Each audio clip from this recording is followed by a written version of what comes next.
Let's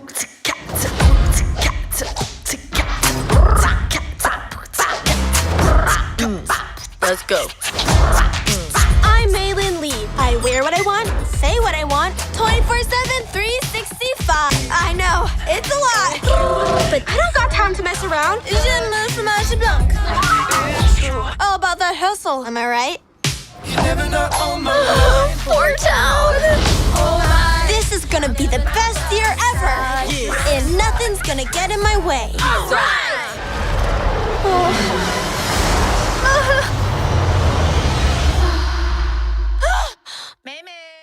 Halo semuanya, apa kabar hari ini? Semoga selalu sehat ya. Sebelumnya, terima kasih telah mengklik video ini. Kali ini aku akan bawain cerita yang berjudul Turning Red, yang telah rilis pada 21 Februari 2022. Film ini adalah film animasi bergenre komedi dan anak-anak, hasil kolaborasi antara Disney dan Pixar yang mengisahkan tentang seorang gadis remaja berusia 13 tahun keturunan Tiongkok dan Kanada yang tinggal di sebuah kota bernama Toronto. Ia merupakan sosok remaja yang unik dan percaya diri. Di kehidupan remajanya, ia memiliki dilema antara tumbuh menjadi anak yang membanggakan orang tuanya atau bersenang-senang menikmati masa remaja bersama teman-temannya. Namun, sesuatu hal tak terduga terjadi padanya. Setiap ia merasakan emosi yang tinggi, ia akan berubah menjadi seekor panda merah besar. Nah, akan semenarik dan serumit apakah kisah remaja ini? Sebelum lanjut ke ceritanya, kalian udah pada nonton belum nih? Kalau belum, mending nonton dulu deh ya, karena seperti biasa video ini akan mengandung spoiler.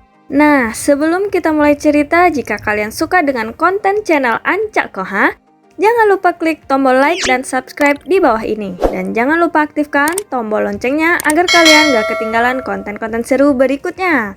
Dan cukup sekian, langsung aja kita masuk ke dalam alur ceritanya.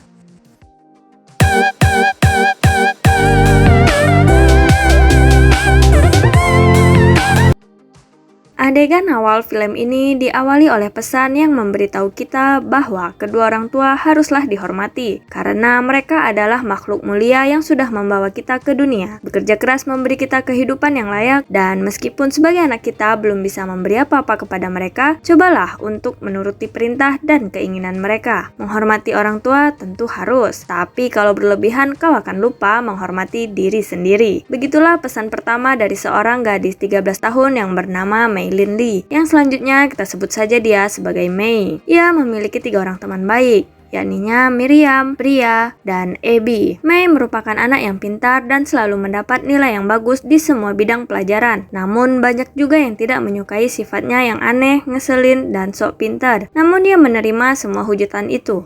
Seperti remaja wanita pada umumnya, sepulang sekolah mereka berempat mampir melihat pria bernama Devon yang mereka sukai. Namun Mei lebih menyukai boyband yang bernama Four Town. Mei mengingatkan teman-temannya bahwa mereka adalah penggemar setia dari boyband Four Town. Sudah tiba waktunya Mei pulang nih dan bersih-bersih.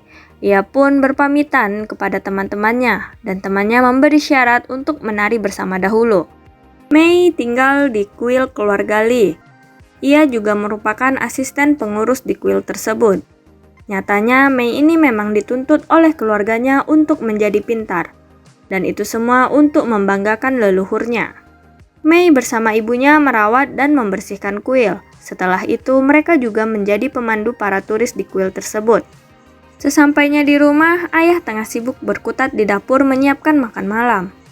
Mei dan ibu membantu sambil menonton TV. Di TV muncul iklan boyband favorit Mei, yaitu Four Town, yang akan mengadakan tur konser. Mei sangat senang melihat itu, namun ibu sangat tidak menyukainya. Scene beralih ke kamar Mei. Ia mengerjakan tugas sambil mendengarkan lagu boyband favoritnya. Dan ia pun mencoba menggambar boyband favoritnya. Tapi malah agak mirip Devon nih. Karena udah terlanjur, jadi dia nerusin deh gambar itu menjadi lebih besar.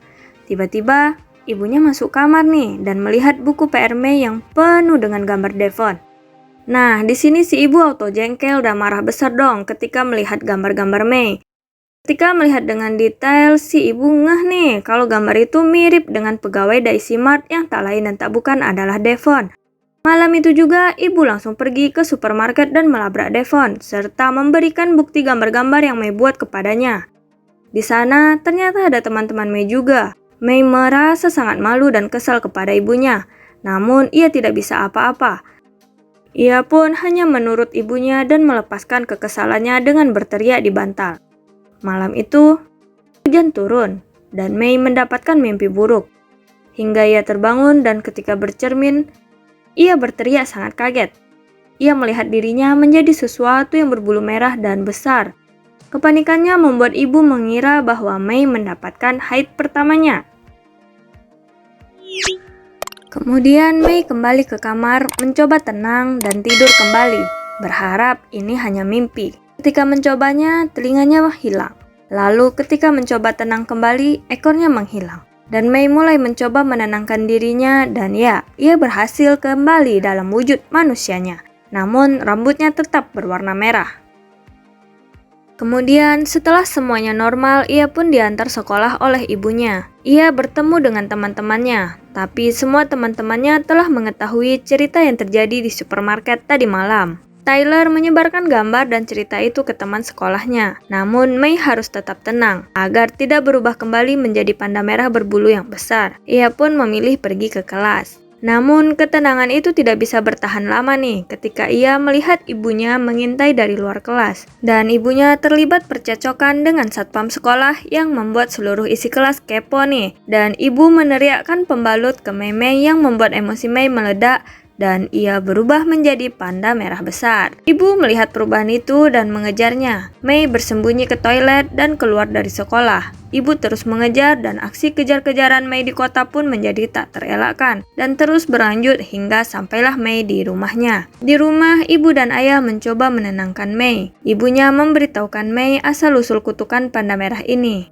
Dahulu kala, leluhurnya San Yi memiliki hubungan mistis dengan panda merah. Kala itu masa perang, para lelaki di desa pergi dan tak bersisa. San Yi butuh cara untuk melindungi dirinya dan putrinya. Ia pun meminta perlindungan dari dewa. Dan saat bulan purnama merah penuh, dewa mengabulkan permintaannya. San Yi diberi kemampuan untuk menggunakan emosinya dan berubah menjadi makhluk buas mistis yang kuat. Dia bisa menghalau para penjahat, melindungi desa, dan menyelamatkan keluarganya dari kehancuran. Kemudian San Yi mewariskan karunia ini ke putrinya saat mereka dewasa dan teruslah turun-temurun hingga sekarang. Tapi seiring waktu, berkat itu sudah tidak menjadi kenyamanan lagi bagi keluarga. Mei kaget mendengar itu. Ia tak terima kalau ini merupakan berkat dari dewa. Ini adalah kutukan dan ini menghancurkan dunianya. Ia marah kepada San Yi dan mulai tenang ketika ibu berkata kalau ini bisa disembuhkan. Ibu menjelaskan bahwa dahulu ibu juga mengalami hal yang sama dengan Mei sekarang. Dan sekarang ibu tahu baik-baik saja karena menjalankan ritual pada saat bulan purnama merah. Nah, sebelum melakukan ritual tersebut, Mei harus bisa mengontrol gejolak emosi yang keluar dari dalam dirinya. Dan Mei hanya memiliki satu kesempatan saja. Bulan merah akan terjadi di tanggal 25. Jadi Mei akan dibantu untuk melewati masa sulitnya bersama kedua orang tuanya. Keesokan harinya, kuil tutup karena masalah yang sedang mereka hadapi. Mei juga terbangun dengan wujud panda merahnya kembali. Ketiga teman baik Mei datang menjenguk Mei karena khawatir dengan keadaannya. Mei tetap bersembunyi. Namun ketika temannya Abi menyebutkan bahwa Forton akan datang ke Toronto, Mei refleks membuka jendelanya dan teman-temannya pun kaget melihat wujud panda merah itu. Mei membawa masuk ketiga temannya dan menenangkan sahabatnya itu. Setelah dijelaskan, akhirnya teman-temannya pun mengerti dan mencoba menenangkan Mei yang menangisi nasibnya. Apapun yang terjadi kepada Mei, mereka mencoba untuk tetap ada bagi Mei. Mereka menyanyi dan menari, dan itu membuat Mei bangkit dan memeluk teman-temannya. Ia merasa damai bersama teman-temannya. Dan itu mengembalikan wujud manusianya. Bahkan saat ia merasa marah pun, wujudnya nggak berubah. Ia menyadari bahwa ikatan persahabatan mereka bisa menetralkan kutukan pandanya. Mei kemudian berpikir kalau mereka juga bisa nobar boyband yang bentar lagi konser di kota mereka asal bersama sahabatnya. Nah, scene beralih nih. Sekarang adalah waktu pengujian mental. Mei mulai diuji dengan foto-foto yang dapat menaikkan emosinya. Namun, ia bisa mengontrol itu semua dengan mengingat sahabat-sahabatnya. Orang tuanya pun kaget melihatnya, dan tibalah saatnya Mei mengutarakan keinginannya, yaitu untuk menonton konser boyband favoritnya. Dan tentu saja, ibu menolak keras hal itu. Padahal Mei sudah berusaha meyakinkannya bahwa ia bisa mengontrol pandanya. Ayah pun berpikiran akan mempercayai Mei, namun ibu tetap menolak keras dan tidak mengizinkan Mei untuk menonton konser. Mei pun segera menahan emosinya dan pamit undur diri. Di saat itu juga nenek Mei nelpon nih. Ia sudah tahu kabar yang terjadi sama cucunya. Hari terus berganti. Mei kembali ke sekolah. Seperti biasa saat pelajaran olahraga, teman-temannya melihat ibu Mei memantau dari mobil di luar sekolah. Dan tentu saja itu menjadi bahan tertawaan oleh Tyler dan teman-teman. Mei pun menjadi emosi dan melempar bolanya dengan tangan pandanya. Bolanya pun memecahkan jendela dan ia diusir dari lapangan oleh guru olahraga. Setelah diusir, kemudian ia memanfaatkan kesempatan itu untuk berkumpul dan memikirkan cara bagaimana mereka bisa menonton konser. Pas lagi nyari ide, Abby ingin memeluk wujud panda merah nih, dan hal itu disaksikan oleh murid lainnya. Nah, bukannya pada takut, mereka malah menyukai wujud panda merah Mei, dan mereka bakal ngasih apa aja buat meluk panda merah itu. Nah, terus dari sini nih, mereka berempat memiliki ide yang sangat brilian, yaitu kalau ada yang pengen bertemu dengan wujud panda merah, mereka harus membayar, walaupun cuma sekedar foto atau mendapat cap tangan. Tak lupa pula mereka juga menjual souvenir panda merah. Dari semua murid cuma Taylor yang dilarang. Sesekali Ibu Mei juga datang nih untuk berkunjung ke sekolah. Ia masih belum tahu apa yang sebenarnya Mei lakukan sepulang sekolah. Ia mengira Mei melakukan tambahan belajar. Saat ini panda merah sudah menjadi maskot untuk para murid di sekolah. Mei terus memaksa meski teman-temannya sudah merasa kelelahan. Biaya yang mereka kumpulkan cuma tinggal sedikit lagi nih, tapi usaha yang mereka hasilkan masih belum cukup juga. Lalu tiba-tiba datanglah Taylor. Ia menawarkan sebuah pekerjaan untuk Mei. Awalnya Mei nggak mau karena Taylor sering mempermalukan Mei dan mengganggu Mei. Namun Taylor menawarkan harga tinggi nih untuk Mei agar panda merahnya bisa memeriahkan acara ulang tahunnya. Pada saat pesta Taylor diadakan, Mei memiliki kendala nih, yang mana nenek dan bibinya datang berkunjung untuk melakukan ritual. Di sisi lain, pesta Taylor udah mulai dan boring tuh, sedangkan Mei sedang terjebak bersama keluarganya. Ibu memberitahu cara saat bagaimana Mei mampu menahan panda merah agar tidak menguasai dirinya. Tapi mereka semua sulit percaya kalau Mei bisa melakukan hal sekuat itu. Ibu memberitahu cara saat bagaimana Mei mampu menahan panda merah agar tidak menguasai dirinya. Tapi mereka semua sulit percaya kalau Mei bisa melakukan hal sekuat itu. Setelah perbincangan keluarga yang lama, Mei beralasan ngantuk, tapi saat mau kabur dari kamarnya, neneknya datang. Beliau menemukan sehelai bulu panda merah. Kemudian memperingatkan Mei tentang betapa kuatnya panda itu. Setiap kali berubah wujud menjadi panda merah, maka akan semakin kuat pandanya. Jika Mei tidak bisa menahan, ia akan terjebak dengan wujud panda merah itu selamanya, dan ritual pun tidak akan mengembalikan Mei ke wujud manusia. Itulah pesan nenek.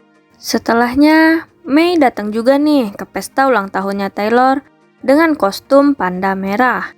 Semua temannya terlihat kecewa. Dan Mei memutuskan untuk menjadi panda untuk terakhir kalinya. Dan pesta pun kembali berjalan dengan meriah. Di sisi lain, ibu memeriksa kamar tidur Mei. Dan tak disangka, ibu menemukan semua souvenir panda merah dan tidak menemukan Mei di dalam kamarnya. Dan ibu pun tahu di mana harus menemukan Mei. Scene beralih nih, kembali ke pesta Taylor. Mei dan sahabatnya begitu senang karena mereka berhasil mengumpulkan uang untuk tiket konser besok. Namun radio memberitahu kalau acara konser akan dilakukan pada tanggal 25. Yang berarti itu bertepatan dengan hari ritualnya Mei. Mei pun panik dan berubah wujud menjadi panda. Di tengah kepanikannya, Taylor memanggilnya, memintanya untuk beraksi sebagai panda lagi, dan mulai mengejek Mei dan keluarganya. Mei pun menjadi sangat emosi nih, dan ia turun untuk menyerang Taylor. Semua teman-temannya pun menjadi takut melihat kemarahan panda itu. Tepat di saat itu, ibu datang. Dan orang tua Taylor pun mengetahui tragedi itu dan memarahi ibu Mei, dan membubarkan pesta ulang tahun. Kemudian ibu Mei menyalahkan dan memarahi para sahabatnya Mei, karena telah memanfaatkan dan memberikan pengaruh buruk kepada Mei.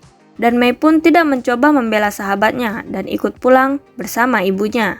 Tanggal 25 pun datang nih, terlihat teman-temannya membeli 3 tiket untuk konser Four Town, dan Mei masih berada di rumah untuk makan malam bersama keluarga besarnya, dan kemudian bersiap untuk ritual pengusiran panda merah.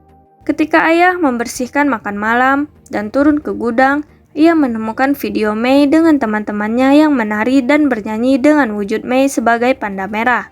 Ayah pun kemudian menemui Mei di kamarnya nih. Ayah menceritakan bahwa dulu ibunya juga berperilaku yang sama seperti Mei yang sekarang. Bahkan ibu hampir menghancurkan seluruh kuil dengan wujud panda merahnya itu.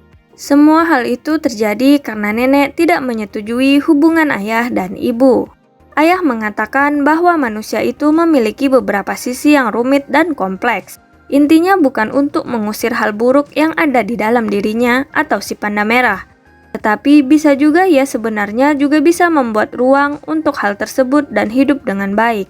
Lalu ritual pun dimulai nih. Mei dibawa ke tengah lingkaran, lalu orang di sekelilingnya melanjutkan lagu. Tugas Mei adalah untuk mengikuti irama lagu tersebut dan masuk ke dalam irama tersebut. Bulan purnama mulai melingkar seutuhnya. Angin pun datang berhembus masuk di antara mereka. Mei mulai masuk ke dalam dunia lain. Di sana ia dituntun oleh angin dan bertemu dengan leluhurnya yaitu San Yi. San Yi membuat sebuah lingkaran cermin yang harus ditembus oleh Mei. Karena di balik cermin tersebut ada Mei dengan tanpa wujud panda merahnya. Mei berusaha keras nih menembus cermin. Lalu dengan bantuan tetua roh panda merah mulai disedot ke dalam liontin. Akan tetapi pada saat mau berhasil, Mei teringat akan masa-masa ia berubah menjadi panda merah. Dan akhirnya ia pun menggagalkan ritual dan kembali bersama si panda merah dalam jiwanya. Mei merasa senang dengan hal yang sudah ia putuskan. Kemudian ia pun berusaha keluar dari kuil. Semua orang berusaha menahan Mei termasuk ibunya. Namun Mei lebih kuat dan ia mendorong keluarganya dan pergi ke konser. Saat ibu terjatuh dari dorongan Mei, liontin yang mengurung panda ibu retak. Dan ibu mulai merasakan semua emosinya yang akan keluar. Dan seketika ibu pun berubah kembali menjadi panda merah. Mei terus berlari menuju konser melewati keramaian kota. Tampaknya ia juga sudah berhasil nih mengendalikan penuh perubahannya dari tiap bangunan yang dilompatinya. Mei masuk ke dalam stadion konser, lalu bergabung bersama teman-temannya. Mei meminta maaf karena tidak membela mereka waktu itu, karena dirinya terlalu terobsesi untuk mengikuti semua perintah ibunya, agar bisa menyenangkan sang ibu. Ia memang gak pengen ngecewain ibunya. Namun di satu sisi, Mei juga tidak ingin kehilangan sahabat-sahabatnya. Lalu mereka pun berbaikan. Setelah mereka berbaikan di sana, ternyata juga ada Tyler nih, yang ternyata juga seorang penggemar Four Town. Nah, kemudian dari luar stadion terlihat sebuah sosok panda merah berukuran raksasa, yang ternyata itu adalah ibunya Mei dengan wujud panda merahnya. Semua peserta konser kabur berlarian. Ayah bersama bibi dan nenek pun juga datang ke dalam stadion. Ibu main ngerusak aja tuh semua properti konser. Ia menangkap Mei untuk membawanya pulang, tapi Mei melawan. Dan ia mengakui semuanya bahwa ialah yang memiliki ide untuk mencari uang dengan menggunakan wujud panda merahnya. Juga ide bersedia pergi ke pesta Tyler. Semuanya emang kemauan Mei sendiri. Mendengar hal tersebut, ibu Mei menjadi semakin marah. Lalu nenek Mei memiliki sebuah ide untuk melakukan ritual. Jadi tugasnya adalah harus membuat ibunya sibuk selama di dalam lingkaran yang dibuat oleh ayahnya. Pertengkaran dan perdebatan antara Mei dan ibu membuat ibu terjatuh dan pingsan. Namun ibu tidak jatuh ke dalam lingkaran nih, sehingga nenek dan para bibi pun memecahkan semua kurungan roh pandanya dan berubah wujud menjadi panda merah. Kemudian mereka semua menarik ibu ke dalam lingkaran dan mulai bernyanyi. Dan di sini juga ternyata Four Town pun ikut membantu bernyanyi, sehingga lingkaran pun menjadi berwarna dan mereka semua yang masuk ke dalam lingkaran terangkat naik ke atas. Dan tibalah mereka semua di hutan San Yi. Mei menemukan ibunya saat masa muda. Ibunya sedang menyalahkan diri sendiri karena sudah melukai ibunya. Yang ia rasakan sama dengan yang Mei rasakan, muak dengan segala tuntutan yang diberikan oleh orang tua mereka, yang rasanya tuh gak pernah cukup baik untuk orang tuanya. Gak tinggal diam, Mei masih mencoba menenangkan ibunya, dan membawa ibunya sampai ke lingkaran cermin, di mana nenek dan para bibinya sudah menunggu di sana. Sekarang mereka berbaris nih untuk mengembalikan wujud manusia mereka. Namun Mei tidak mengikuti jejak para keluarganya. Mei lebih memilih untuk menyimpan roh panda merah di dalam tubuhnya. Kini ibu telah menyadari bahwa setiap anak memiliki pilihan mereka masing-masing. Lalu Sanyi pun juga menghormati keputusan yang diambil Mei. Sejak tragedi raksasa panda merah yang menghancurkan stadion, orang-orang terus membicarakannya. Setelah itu juga, keluarga Mei kembali menjalankan kehidupan mereka seperti biasa untuk melayani kuil. By the way nih, mereka juga menggunakan panda merahnya Mei untuk menarik pengunjung, agar bisa mengganti biaya stadion yang mereka rusak. Hehe, kemudian film pun selesai. Wah, ternyata si ibu perwujudan pandanya gede banget nih ya. Kira-kira kenapa nih ya bisa kayak gitu? Nah, sebenarnya dari awal Mei bisa aja nih ngejelasin baik-baik. Tapi emang kayaknya orang tua Mei ini tipe yang semuanya tuh harus sesuai dengan kata-katanya. Biar juga udah diomongi baik-baik nggak bakal didengar ataupun diterima masukannya si anak. Sampai akhirnya harus ada kejadian dulu baru nih orang tuanya sadar dan minta maaf. Pokoknya dari film ini banyak dan pelajaran yang dapat kita ambil. Mulai dari jaga akhlak sampai soal parenting juga nih. Nah, sekian cerita Ancak Koha kali ini. Terima kasih telah menonton video ini. Jika kalian suka, silahkan like dan share ke teman-teman kalian. Dan jika ada saran atau ide untuk video selanjutnya, silahkan tuliskan di kolom komentar. Dan jangan lupa klik tombol like dan subscribe, serta jangan lupa aktifkan tombol lonceng channel Ancak Koha agar kalian tidak ketinggalan video terbaru dari kami. Cukup sekian, thank you and see you on the next video. Bye-bye!